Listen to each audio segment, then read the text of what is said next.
So the next paper is by John Wynne. And John is an associate professor of classics at the University of Utah. He works on Hellenistic and Roman philosophy, especially on Cicero. And he's the author of Cicero on the Philosophy of Religion, Cambridge 2019, which is the best book that there is on this topic since Augustine's City of God. And he's also written a series of brilliant articles on Ciceronian skepticism, religion, and physics, and the interactions. And hopefully we're going to hear another one now. So over to John. His paper is called Materia in Cicero's Philosophical Writings. Thank you, Charles. You're in a very good mood today. You're making us all sound very good. Better than we are in my case, anyway. So I too will share my screen, if that works. As you can see, I've expanded my title slightly, but it's the same thing. Bastard Reasoning, question mark. We'll see where that comes from. Materia in Cicero's Philosophical Writings. This too is very much a work in progress. I think one of the things that Nicolas said in his materials for the meetings was that this was an opportunity to share our texts and our questions. So this is, I would say, more like that than a thoroughly reasoned paper.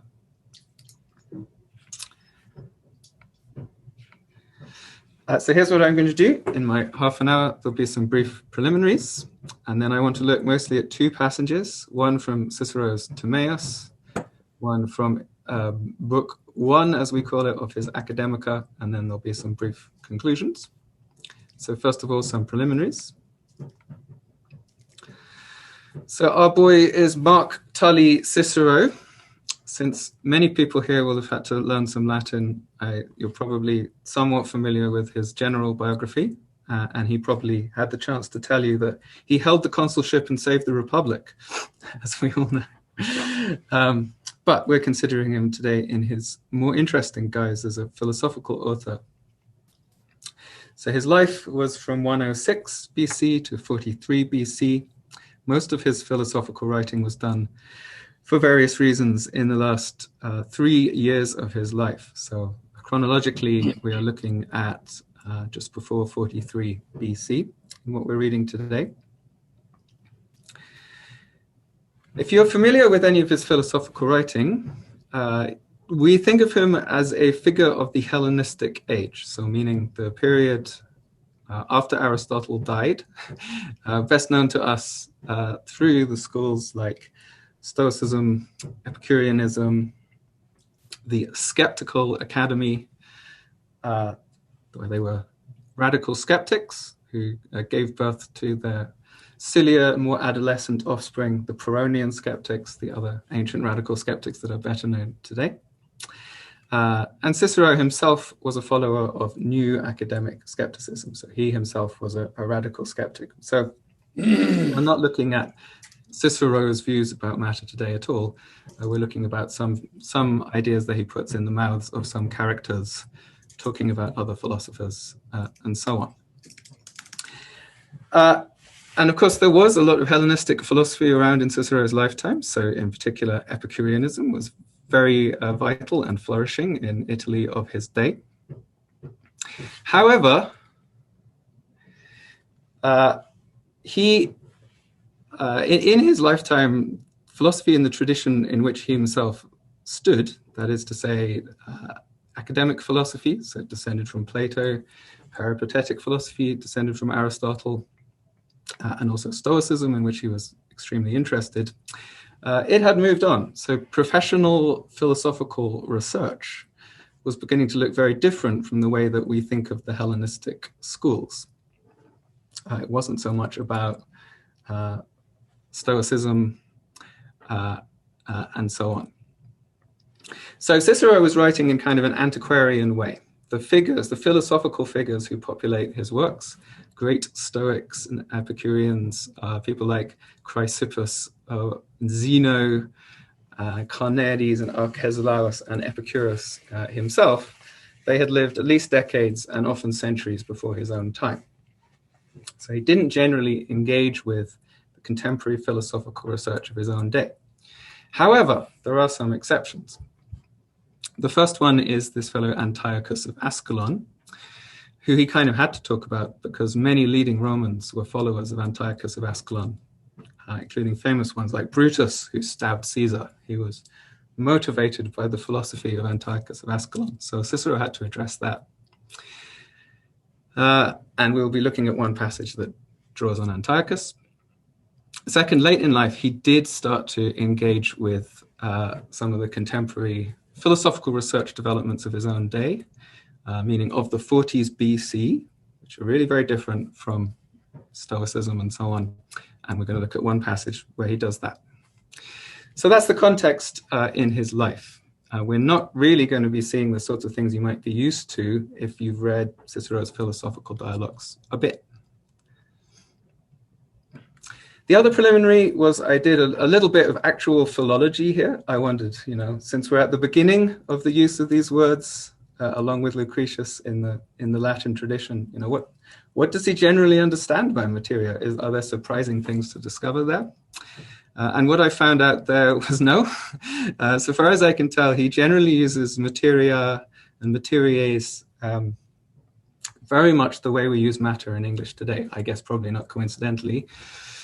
So for example, you can find him using it of the subject matter of an art. He says that truth is the matter of wisdom. He talks about material for a joke, or for a speech. And in these kinds of uses, he will also use silver, interestingly enough, sometimes. So that's the equivalent of the Greek hule, wood, which I guess becomes a more regular word for matter in general in medieval Latin, sometimes. And then he uses it in general for philosophical discussion of matter as we would understand it. So for example, in De Finibus, one of his works, he has matter is that out of which each thing is made. And in that context, he is clearly talking about philosophy in general. That's what you want matter to be. And in fact, he's criticizing the Epicureans there, as he likes to, and he's mocking them. He says, there's two things you've got to give in physics. You've got to talk about matter, out of which everything is made. And then you've got to talk about some kind of active element in the universe that makes things out of matter. So they got half of that, he says. They talked about the matter. They didn't talk about the other thing. So materia, I think he's using it much the way that we use matter.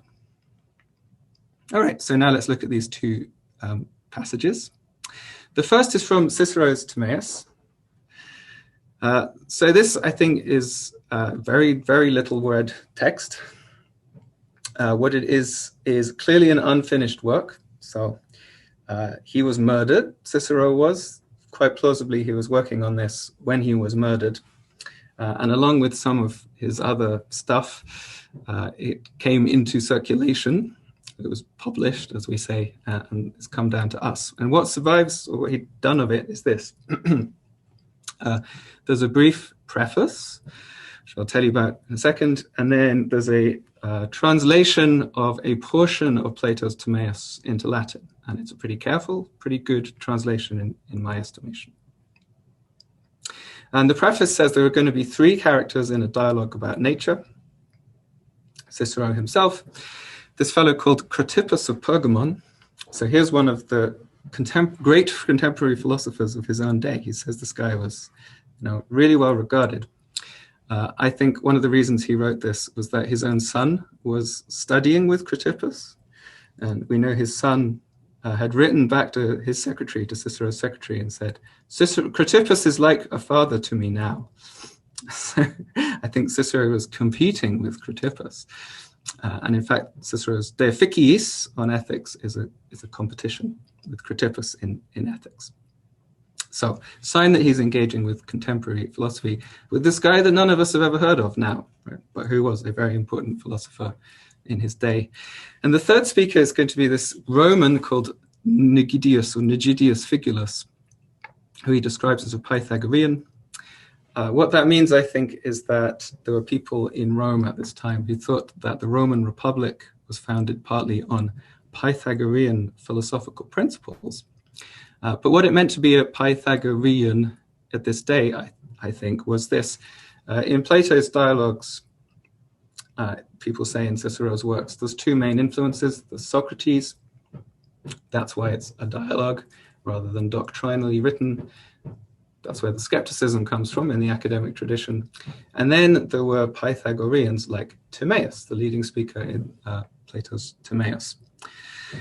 And the Pythagoreans, like this Nigidius guy, are interested in recovering a doctrinal reading of Plato that had been out of fashion for some centuries. So they're going to be reading the Timaeus and trying to recover something like what we would call Platonism or something like that.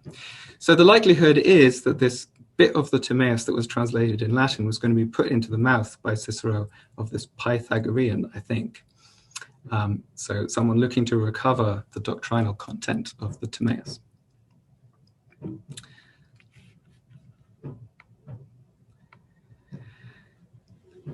So we're just going to look at one brief passage of this, and I will give you my translation of Cicero's Latin, not of the Greek. The Greek is on the right. And I know Nicola sent around a longer handout that I did. It has this on it, and it also has the full extent of the second passage that I want to talk about, of which I'll only give little bits on the slides. That's so you have as much ammunition as possible to shoot at me in the question section. Okay, so this little bit from his translation of the Timaeus. This is the portion of the Timaeus, if you know Plato's Timaeus, where the demiurge, the creator god, is making soul, and specifically here the world soul. We're not going to get into the details of the interpretation of that. It's very difficult, but that's what's going on here. So in Cicero's version, literally translated, from that matter, which is indivisible and always uniform and like itself, and from that matter, which comes to be divisible in bodies, the demiurge mixed a third kind of matter, out of the two, in between that which was of the nature of the same and that which is of the other, and he interposed it between the indivisible and that which was divisible in body. Okay, so what's he translating with materia, matter? He's translating the Greek word ousia. So that is the word which is literally, beingness, the abstract noun formed from the verb to be, but which has many meanings. A regular meaning in historical writing or everyday Greek would be one's resources, one's stuff, what you own.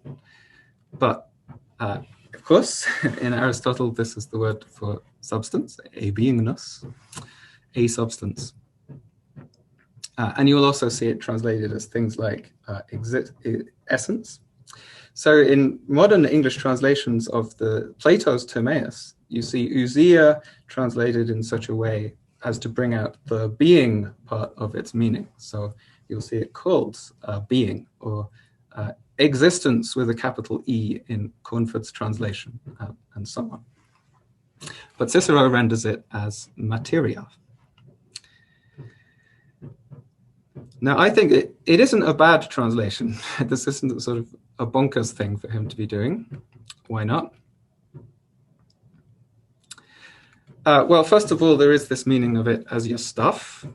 So it can cover, in English, a lot of the meanings that substance has. You could use it of a stuff. So here's a brief summary of Stoic physics. And this will be useful to keep in mind a summary of Stoic physics when we look at the second passage as well. It seems to the Stoics that the principles of the wholes, of nature, are two, the active and the passive. So the passive is unqualified substance, ten apoion ousion, so there's our ousion, the matter. So that's ousia just being called the matter, the hule, the wood. But the active is the reason in it, the God. For this reason, being eternal crafts everything throughout the substance. They think that the principles and the elements are different. For the principles are ungenerated and imperishable, but the elements, so the earth, air, fire, water, They perish at the conflagration, so the end of each world cycle. But the principles too are bodies and formless, and the elements are formed. So a little later, hang on to that idea that the principles, the active and the passive principles, are bodies. I'll be coming back to that, but that's not exactly relevant just now. So that's why I think Materia isn't a terrible translation. Cicero sees ousia. He knows it can be used for matter, stuff, substance in that sense. And he translates ousia in Plato's Timaeus that way. However, it is a surprising translation because we look at that word and we see all of these resonances to do with ontology and being. Where is the being?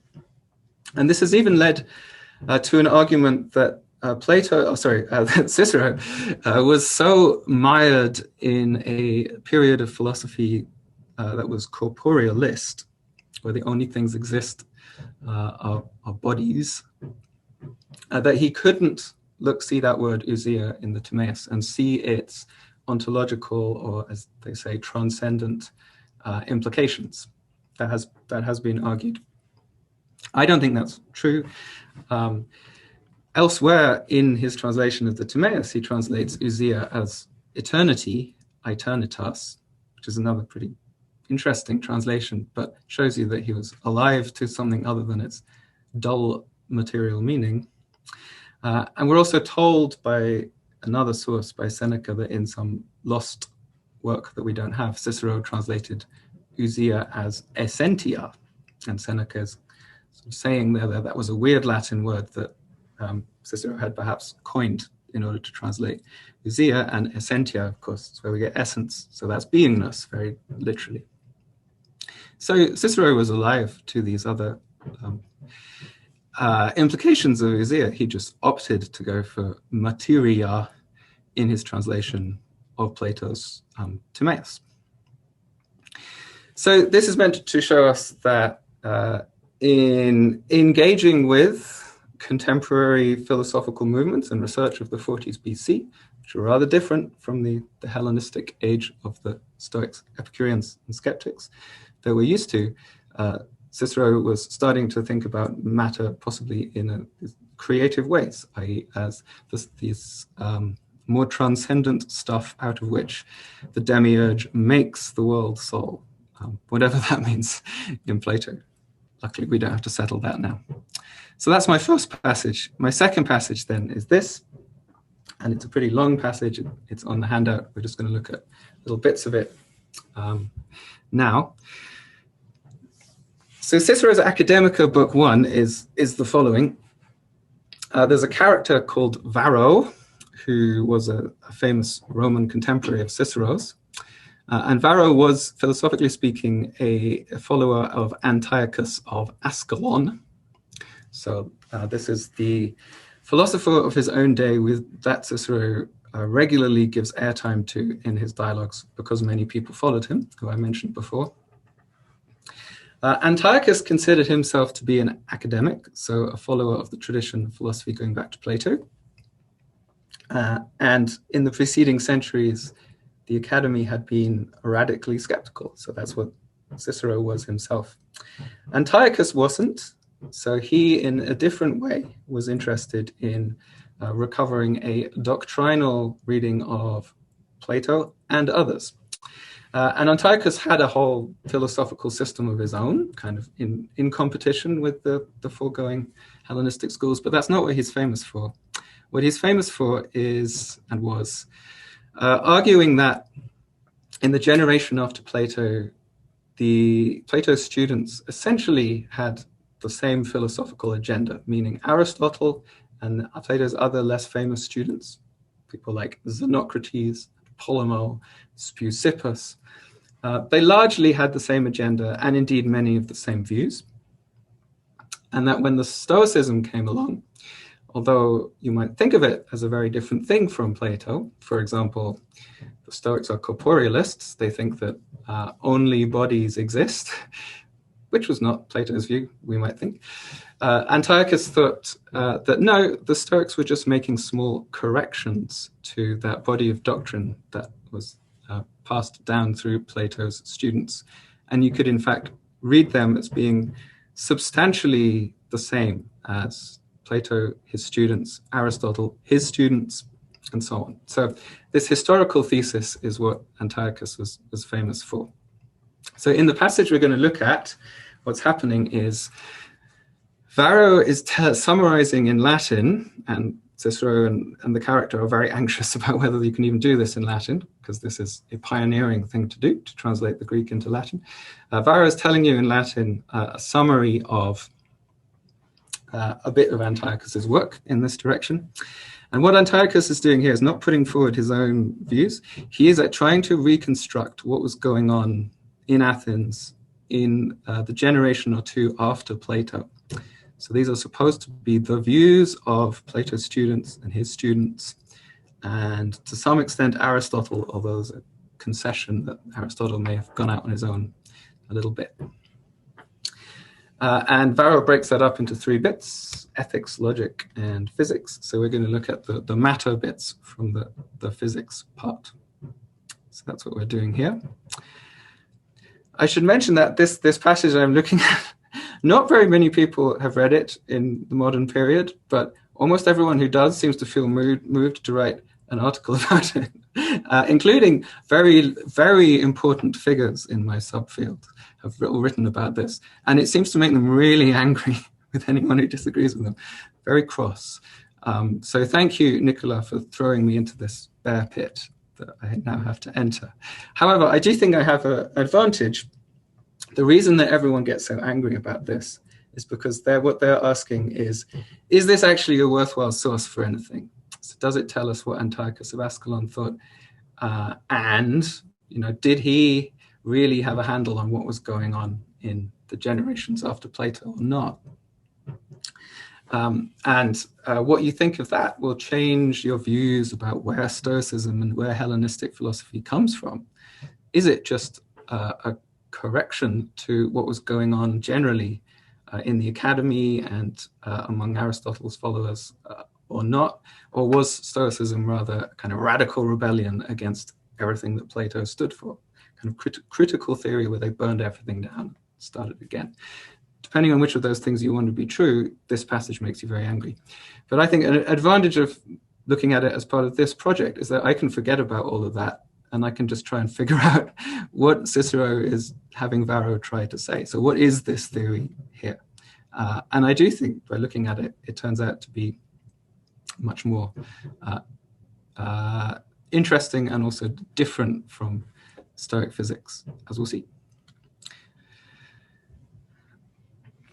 All right, so I actually want to start quickly by looking at something that he says, not about physics, but about logic, so about epistemology and reasoning. The senses were all blunt and feeble in their view, so that's Plato's students and their students, and in no way able to perceive the things that seem to be subject to the senses, because they were either so small that they did not fall under a sense, or so mobile and excited that nothing was one or constant or even self-identical, because everything was continually slipping or flowing away. Therefore, they called this whole domain opinable. Knowledge, they believed, was nowhere but in the concepts and reasons of the soul. And we've also just heard about the forms with a capital F. So probably those are supposed to be the objects of the concepts and reasons in the soul, the truly knowable. So if we contrast this for a moment with Stoic logic, the Stoic world is a kind of epistemic Eden, and furthermore, it's an empiricist epistemic Eden. So you can grasp through your senses the objects around you. Most of the time in ordinary conditions, very successfully, you can perceive them. The world presses itself into your grasp through your senses. And that has a corollary in their physics. So only bodies are, but also the stuff around you, those things are bodies, and they really are. They exist, and they're made out of those two principles that we saw in that summary of Stoic physics, which are themselves bodies and exist, and so on. So I think this passage on the logic of the early academy shows that there must be a big difference in the physics here. If these bodies are not such as to put us into an epistemic Eden, they just seem to fall under our senses, but they don't really, we don't perceive them. They're in flux, roughly speaking. There must be a difference in the physics. So how did this changeable stuff come to be?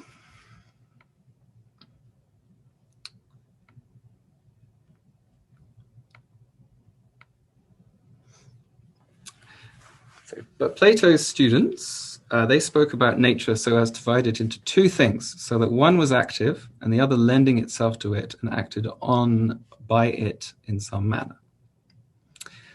Okay, so by beginning this way, you can see that Cicero's version of Antiochus is certainly telling this story so that it resembles Stoic physics in some ways, so that he can then make his point that Stoic physics was but a correction to this. But the question is this just Stoic physics, or is this something else that's being reordered and redescribed in that way? And I tend to the latter view. No, this is different. It's just being described to match a Stoic physics. In that which was active was power, they thought, but in that which was acted on was only a kind of matter. But each of these two was in each of these two. For matter couldn't cohere by itself without being held together by some power, no power without some matter, for nothing is which is not compelled to be somewhere. But that which was composed out of both, they already called body, and as it were, a kind of quality. And there he's coining the word qualitas to correspond to Plato's coinage of the word poietes, quality, in Greek. So there could be a lot to say here. I just want to say a couple of things. First, when he says the things composed out of the two basic things, the active and passive, they are already called body, iam corpus nominabant. That suggests to me that the already suggests that before that, these other two more basic principles are not bodies, unlike in Stoicism where they were bodies. And in fact, the material thing is never said to be or to exist. He says that the active thing derives some existence from its situation, but the material thing is never said to be. So it's not a body, I think, matter. Matter is not a body, and furthermore, it's not clear whether it exists or it is or not. That's point one. Point two, this bit where it says power isn't going to be, so that's the active part, isn't going to be held together without some matter, for nothing is which is not compelled to be somewhere. That seems to have a little sort of argument in there, which is anything which is necessarily is somewhere, but if there's no matter in something, it isn't somewhere. But the active principle is, therefore there must be some matter in it for it to be somewhere. So something that matter, a role that matter seems to play is that it gives a place to that in which it is. And this calls to mind, to me anyway, this bit of the Timaeus again, famous bit of the Timaeus about space, where Plato has just been talking about, well, first of all, you have the form, and then you have the copy of the form, sensible copy of the form in matter, and then there's a third kind. The third kind is that of eternal space, not admitting perishing and giving a seat to everything that has becoming, but itself graspable with lack of sensation by a certain bastard reasoning, scarcely opinable. And indeed, it is by looking at this that we see as in a dream, and we say that it is necessary that everything that is somewhere, in some place, and occupying some space, and that nothing is not somewhere on earth. That nothing that is not somewhere on earth or under heaven is or exists. So here you have the same idea that what is, to the extent that things in the perceptible world are, what is must be somewhere, and in the Timaeus, it is space that gives the location in which things are. So back to the Cicero passage, matter helps to give a location to things which they need in order to be. Now, I think one way you could read that is, well, perhaps there's space, and what you need to occupy some space is you need some matter. Another way you could read that is that this matter is playing the role that in the Timaeus was given to space. So it is that which constitutes the world, the spatial world around us. And I think there's something to be said for the latter view. So let me just look at this second little bit.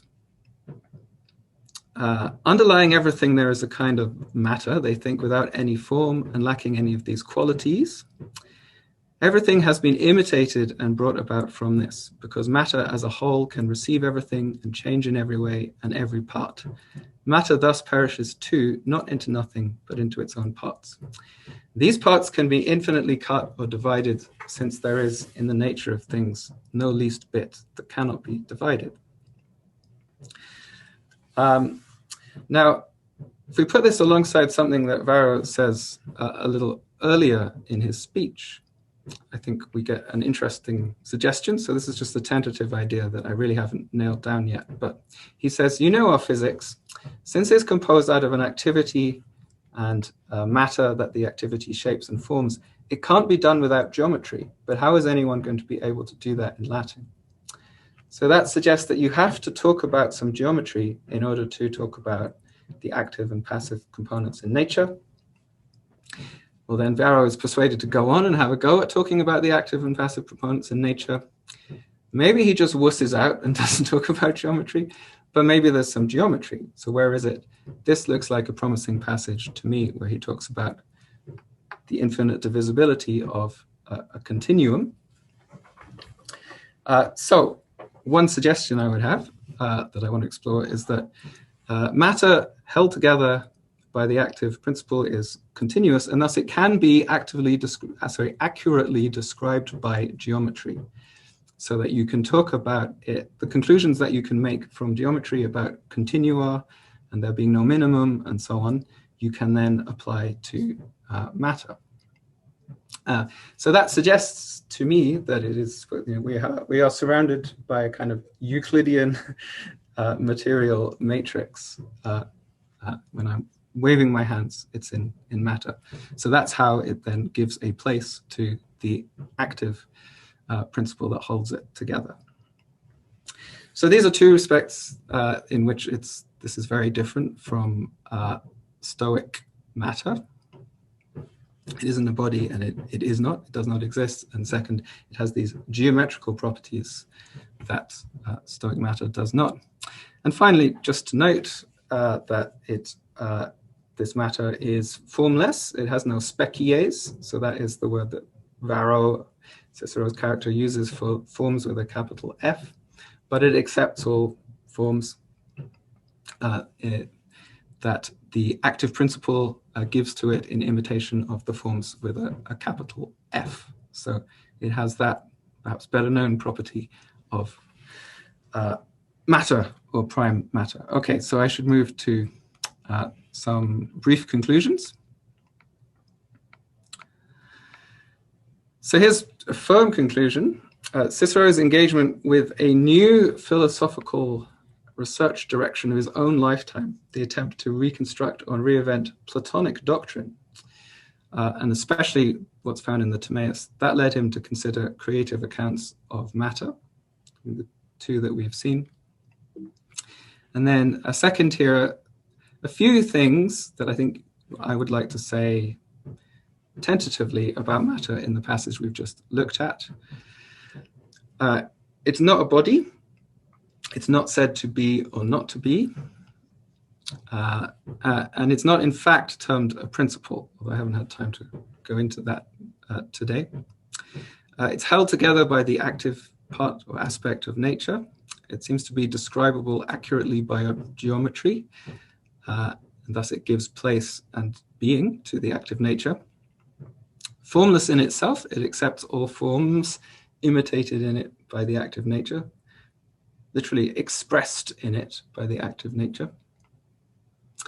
So I suspect if we asked what is the status of the passage of physics that we just looked at, if sensible things aren't knowable, but formal things are, is that perhaps to this extent matter is knowable by a not bastard reasoning. So maybe this is an advantage that this account of place and matter might have over the Timaeus in the minds of these students of Plato, is that you might be able to know its geometrical properties, the forms that are imitated in it by kind of legitimate reasoning, even if you don't know it through the senses. And it has things in common with the matter of the nature of the other that we saw in Cicero's translation of the Timaeus. It is divisible, bodies from it are in flux, and so on. So these are not things, for the most part, that are true of Stoic matter. Instead, these seem to be a creative set of ideas about matter that comes out of this engagement with doctrinal Platonism. All right, I'm done. Thank you.